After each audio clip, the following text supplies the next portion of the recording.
Hello friends, so या व्हिडिओमध्ये आपण रचना शरीरमधला नेक्स्ट आपला महत्त्वाचा घटक म्हणजे पेशी शारीर हे बघणार आहोत. सो सर्वात आधी जर चॅनलला नवीन असताल तर चॅनलला सबस्क्राईब करायला मात्र विसरू नका, कारण या चॅनलवर तुम्हाला BAMSच्या ऑल जे काही इन्फॉर्मेशन आहे काउन्सिलिंगपासून तर ते BAMS प्रोफेशनल इयर्सपर्यंत ते सर्व इथेच मिळणार आहे. ओके, आणि ज्यांना कोणालाही फर्स्ट इयरच्या BAMSच्या नोट्स पाहिजे असतील, हँड रिटन नोट्स आहे स्वतःच्या माझ्या, सो त्यांनी मला 7219592065 या नंबरवर व्हॉट्सॲपवरच मेसेज करायचा आहे.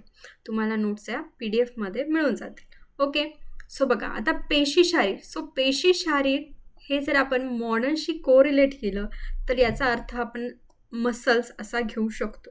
ठीक आहे, या आधीचे जे सुद्धा आपण बघितलेले आहे एलिमेंट, सो त्याचं देखील आपण मॉडर्नशी कोरिलेशन केलेलं आहे.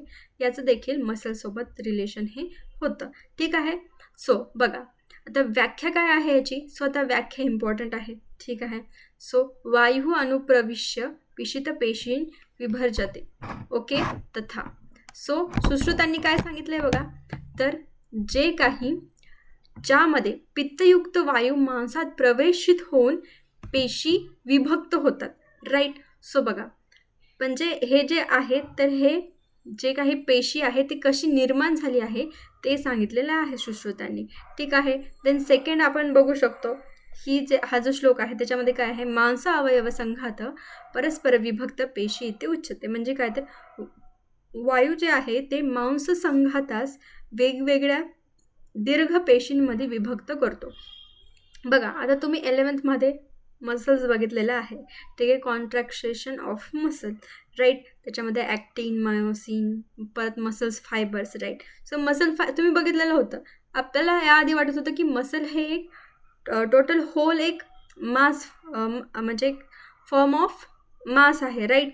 सो बट आपण जेव्हा स्टडी केलं तर आपल्याला समजलं की हे एक अनेक फायबर्सनी मिळून तयार झालेला एक अवयव आहे, राईट. सो तसंच इथं दिलं आहे की त्या वायूने ते जे काही मांस संघात होतात सो त्यांना त्याचे विभाजन केले आहे वेगवेगळ्या पेशींमध्ये आणि त्यालाच आपण पेशी शारीर असं म्हणतो.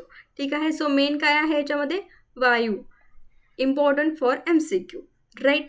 देन नंतर काय आहे, पेशीचं स्वरूप कसं असतं. आता पेशी दिसतात कशा, आयुर्वेदानुसार. ओके, सो आपल्याला इथे आयुर्वेदच लक्षात ठेवायचं आहे. ठीक आहे, तुम्ही लास्टला मॉडर्ननुसार थोडंफार लिहू शकता फक्त. ठीक आहे, बघा पेशी हा अस्थि, संधी, स्नायू, शिरा यांना आच्छादित असतं, राईट.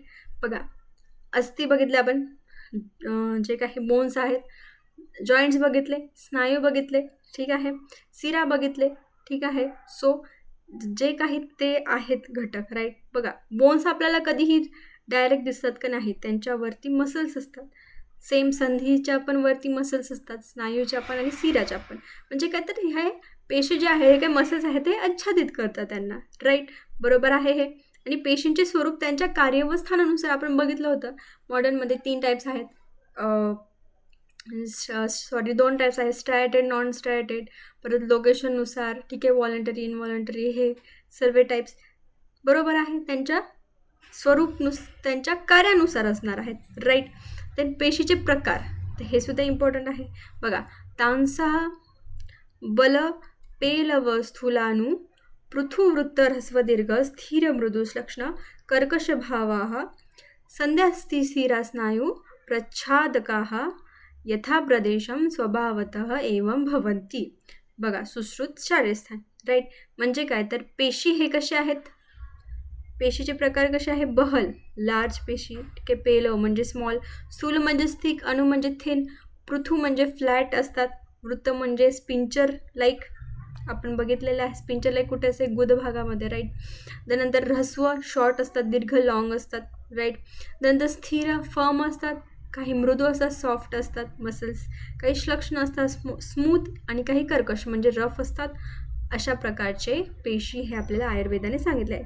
सो हे तुम्हाला ते लक्षात ठेवावं लागेल. जर आला क्वेश्चन तर तुम्हाला तिथे लिहिता आलं पाहिजे, राईट. तर आता याची संख्या किती आहे टोटल, तर एकूण आपल्याला सांगितलं आहे आयुर्वेदाने की 500 पेशी ह्या शरीरात असतात. ठीक आहे, मसल्स किती, 500. तर आता शाखामध्ये किती, 400 सांगितलेलं आहे. कोष्ठ आणि मध्य शरीरामध्ये किती 66, ग्रीवोर्ध्व ठीक आहे ग्रीवा आणि ऊर्ध्व भागात किती सांगितलेले आहेत 34 पेशी सांगितलेले आहेत. आणि याच्यामध्ये ॲडिशन असं आहे की स्त्रीला 20 पेशी ह्या जास्त असतात आणि हे जे 500 आहे हे कोणाचं आहे पुरुषांच्या आहेत राईट. पण स्त्रीच्या किती सांगितलेल्या आहे 20 पेशी इथे एक्स्ट्रा सांगितलेल्या आहेत. का? कारण त्यांच्यामध्ये जे काही आपले आपण म्हणतो जे काही युटेरस असतं वजाना असतं ओके त्याच्यामुळे स्तन असतं सो त्याच्यामुळे इथे 20 पेशी ह्या एक्स्ट्रा सांगितलेल्या आहे ठीक आहे. देन नंतर बघा इथेच लिहिलेलं आहे की स्त्रियांमध्ये 20 पेशी अधिक असतात त्याच्यामध्ये 10 पेशी म्हणजे 5-5 ह्या दोन्ही स्तनामध्ये आणि 10 पेशी अपत्यपथ राईट वजाना आणि गर्भाशय प्रदेशी असतात. सिंपल. देन नंतर अपत्यपथ हे पथामध्ये वजानामध्ये 4 असतात, गर्भ छिद्र संश्रितामध्ये 3 असतात, शुक्रार्थ प्रवेशिनीमध्ये योनीमध्ये 3 असतात आणि स्तनामध्ये 5-5 ठीक आहे. तर चरकांनी 400 पेशी असतात असं सांगितलेलं आहे. सो हा एक MCQचा क्वेश्चन आहे. 500 पेशी कोणी सांगितलेल्या होत्या सुश्रुतांनी ठीक आहे. तर 400 कोणी सांगितलेले आहेत चरकांनी. लक्षात ठेवायचं आहे पण राईट. नंतर आता पेशीचं महत्त्व काय आहे ठीक आहे. सो आपल्याला माहीतच आहे बेसिक इथं आपण लिहू शकतो. छान असे पॉईंट्स टाकायचे आहे. मी हे 3च लाईनीमध्ये लिहिले पण तुम्ही हे एकाखाली एक असं पॉईंट्सनी त्याचा ॲन्सर लिहू शकता. आपल्याला तिथे कंटेंटसुद्धा जास्त पाहिजे असतं. तर तिथे आपण जेव्हा युनिव्हर्सिटी एक्झाम लिहितो कमी कंटेंट असून तिथे चालत नाही ठीक आहे. मग आपण पेशी महत्त्वात काय लिहिणार सिरा स्नायू अस्थि इत्यादी पेशी सर्व बाजूने आवृत करतात राईट. त्यानंतर काय लिहिणार परत त्यांना बल व आधार देण्याचे कार्य करतात ठीक आहे. त्यांना प्रोटेक्शन करतात ठीक आहे. सो हे आपण आणि परत हे कार्य करण्यासाठी हालचाल करण्यासाठी मदत करतात पेशी असं आपण तिथे पेशीचं महत्त्व तिथे लिहू शकतो ओके. सो पेशी बेसिकली मसल आहे आणि आपण हे आयुर्वेदानुसार फक्त आपल्याला तिथे लिहायचं आहे सर्वात मोठा पार्ट आणि थोडं लास्टला 1-2 लाईन जर आपण मॉडर्नचे टाकले आणि थोडीशी डायग्रामसुद्धा टाकली तरी काही हरकत नाही ओके. आय होप तुम्हाला व्हिडिओ आवडला असेल.